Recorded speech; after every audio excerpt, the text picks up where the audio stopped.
এমনি ঝাল লঙ্কা যেটা বলে সেইটা। আর তার সাথে চিকেন আছে। এই যে আমি ফার্স্টে কড়াতে তেল দিয়ে দিয়েছি। হ্যাঁ, এতে দেবো জিরে আর তেজপাতা ফোড়ন। এতে আমি জিরে আর তেজপাতা ফোড়ন দিয়েছি। হ্যাঁ, এরপরে আমি পেঁয়াজ তুলে দেবো এর মধ্যে। ঠিক আছে, পেঁয়াজটা দিয়ে দিচ্ছি। এবার আমরা লাল লাল করে ভেজে নেবো। এরপর আমি একটা চিকেনের মশলা বানিয়ে নেবো। সেটা হচ্ছে এই যে আদা রসুনটা দিয়ে দিলাম। হ্যাঁ, ঠিক আছে, আদা রসুন দিয়ে দিলাম।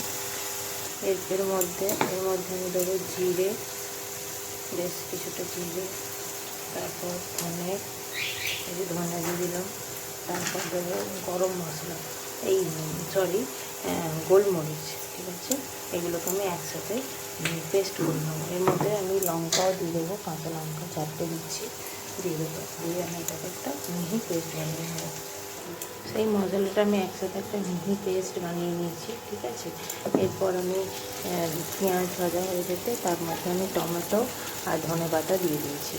সেই মিহি মিশ্রণটা মানে মশলাটা দিয়ে দিয়েছি, তার সাথে হলুদ, লঙ্কা আর লাল লঙ্কার গুঁড়ো, এটা আমি একসাথে দিয়ে দিচ্ছি। দিয়ে ভালো করে একটুখানি নেড়ে নিতে হবে মশলাটাকে। ঠিক আছে,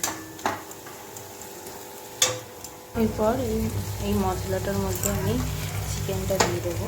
হ্যাঁ, যে চিকেনটা আমি রেখেছিলাম সেটা সবটা দিয়ে দেবো। ঠিক আছে, ভালো করে চিকেনটাকে কষাবো। তারপরে ফার্স্টে আমি একটু নুন দিয়ে দেবো। ঠিক আছে, নুন আর একটু চিনি দিয়ে দেবো পরিমাণ মতো।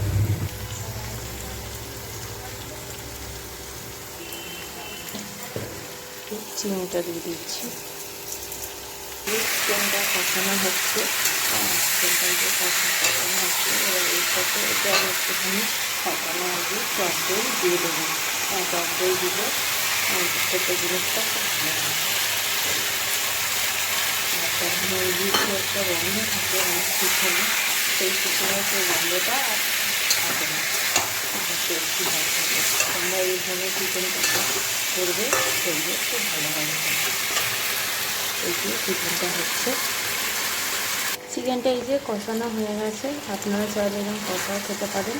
আমি একটু ঝোল খাবো, মানে এই যে গরম জল। চিকেনে সবসময় একটু জলটা গরম করে দিলে ভালো হয় চিকেনটা। এই যে জল গরমটা একটু চিকেনে দিয়ে দেবো।